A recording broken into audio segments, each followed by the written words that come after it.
अस्सलाम वालेकुम। Hope so आप सब लोग ठीक होंगे, खैरियत से होंगे। मैं ये सोच रही थी I should speak up and raise my voice against this. A mother was getting raped in front of her children at gunpoint in Pakistan on Lahore motorway, and the police officials indicated that she was her fault, that she was driving home alone at night. Let me just repeat it that एक माँ अपने बच्चों के साथ सफ़र कर रही है और उसे उसके बच्चों के सामने उसका रेप कर दिया जाता है, और वजह ये बताई जाती है कि वो औरत जो है वो रात के टाइम अकेली सफ़र कर रही थी, इस वजह से उसका रेप कर दिया जाता है। यहाँ आ जाती है बात पुलिस की। तो हम पुलिस जिनसे हमें बहुत सी उम्मीदें होती हैं, पुलिस कहती है कि आपको तो रात के टाइम जो है वो ट्रैवल करना ही नहीं चाहिए था, वरना आपका तो रेप होगा। Can you please answer this, that what about the girls that are being raped in daylight? फिर लोग कहेंगे औरतों को तो घर से बाहर ही नहीं निकलना चाहिए। That the women that are being raped in inside their homes. फिर लोग कहेंगे औरतों को तो ऐसी ड्रेसिंग ही नहीं करनी चाहिए, उनके ड्रेसेस रिवीलिंग होंगे तो उनका रेप तो होगा। Then what about the girls that are being raped in burqas and abayas? क्योंकि जब वो रिवीलिंग ड्रेसेस पहनेंगी तो डेफिनेटली उनका लाइक रेप होगा, लेकिन जब वो बुरखे में होंगी, बाय में होंगी, तो उनका जिनका रेप होता है, then what about those girls and those women? ये तो बात हो गई औरतों की, ये लोग तो जानवरों तक को नहीं छोड़ रहे। उसके बारे में क्या ख्याल? ट्रांसजेंडर्स का रेप, बच्चों का रेप, न्यू बॉर्न बेबीज़ का रेप, यहाँ तक कि हमारी डेड बॉडीज़ तक सेव नहीं है। यहाँ तक कि हम अपने प्यारों को कब्र में दफना देते हैं, उसके अगले लम्हे हमें ये नहीं मालूम कोई भी दरिंदा आकर हमारी डेड बॉडीज़ जो कि हम अभी कुछ लम्हा पहले दफना कर गए हैं उसे निकाल कर उसका रेप, यानी हमारी डेड बॉडीज़ तक सेव नहीं है। बाकी क्या रह जाता है? असल बात यह है कि हमारे मुआशरे में ये बात की जाती है कि रेप की वजह क्या है, औरत खुद या कुछ और। ये नहीं कहा जाता कि रेप होना ही नहीं चाहिए था। हम वजह के पीछे भागते भागते रेप जैसी फसाद की जड़ को इग्नोर कर बैठे हैं। हम सिर्फ ये सोचने लग जाते हैं, हम कोई रेप की खबर सुनते हैं, हम ये सोचने लग जाते हैं कि रेप की वजह क्या थी, लड़की खुद, औरत खुद या कुछ और। हम अक्सर अपनी बेटियों को सिखाते हैं कि बाहर ना जाओ because it's not safe for you. और वो सेफ क्यों नहीं है? Because of those boys, because of our sons, जिनको हम कभी ये चीज़ सिखाते ही नहीं हैं, जिनको हम ये चीज़ उनके दिल में यही सेम चीज़ हम उनके दिल में नहीं डालते कि एक लिमिटेड, एक स्पेसिफिक टाइम के बाद तुमने घर वापस आ जाना है। लेकिन हम अपने बच्चों को, यानी कि स्पेशली अपने लड़कों को, ये छूट देते हैं कि तुम तो लड़के हो, तुम आधी रात को भी वापस आते हो तो ये इस चीज़ का कोई फ़र्क नहीं पड़ेगा तुम्हारी ज़ात पर। आखिर कब तक हम अपनी औरतों को ये कहते रहेंगे कि तुम बर्दाश्त करती रहो, तुम बर्दाश्त करती रहो, तुम बर्दाश्त करती रहो? आखिर कब तक? अब वो वक्त आ गया कि हमारी गवर्नमेंट के साथ हमारी आवाम को, यानी कि गवर्नमेंट प्लस नेशन, जब तक ये साथ खड़ी होकर किसी भी चीज़ के लिए आवाज़ें उठाएंगी। बेसिकली सबसे मेन चीज़ हमारे यहाँ पर आ जाती है रेप, और हम यहाँ बात करते हैं चेंजेस की, चेंज लाने की बात करते हैं। चेंज बैठे बैठे तो नहीं आ जाता।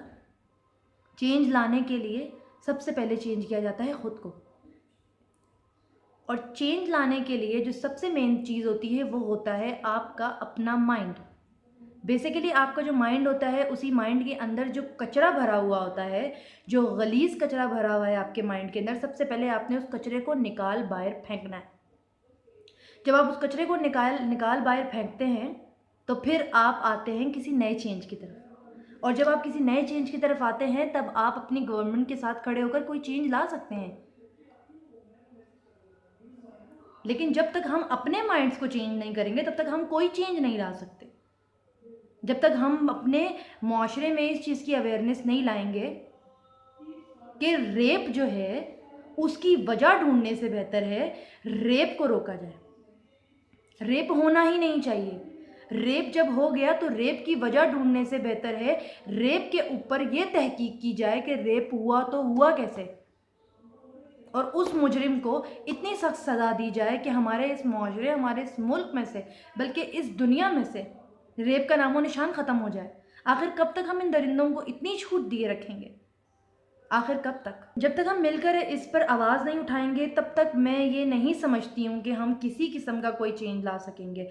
मैं आप लोगों से एक गुजारिश करना चाहूँगी, अगर आपके पास किसी किस्म का कोई पावर है, आपके पास सोशल मीडिया का पावर है, आपके पास कलम का पावर है, आपके पास किसी भी किस्म का कोई पावर है, सोशल मीडिया का पावर है, तो उस पावर को इस्तेमाल करें। उस पावर को अपनी आवाज़ बनाएं, raise your voice, aware those people जिन्हें नहीं पता कि भाई जो रेप है इसकी सज़ा है, कड़ी से कड़ी सज़ा है। आखिर कब तक? कब तक हमारा नेशन, हमारा मुल्क हर जगह डिग्रेड होता रहेगा, हर जगह ये पॉप अप होता रहेगा कि पाकिस्तान में लाहौर के मोटरवे पर 2 बच्चों की माँ को उनकी आंखों के सामने गन पॉइंट पर रेप कर दिया गया है। आखिर कब तक? तो मेरी आप सबसे ये गुजारिश है कि अगर आपके पास इस तरह की कोई भी पावर है तो उसे इस्तेमाल करें, ना कि बैठकर दूसरों की वीडियोस को देखें। अच्छी बात जो कि हमारे इस वक्त मुल्क में हो रहा है, जो कि हमारे पाकिस्तान में इस वक्त एक हैशटैग यूज़ हो रहा है, हैंग द रेपिस्ट। ये मेरे ख़्याल में एक बेहतरीन है, मतलब ये हैशटैग सबसे बेस्ट इस वक्त जा रहा है।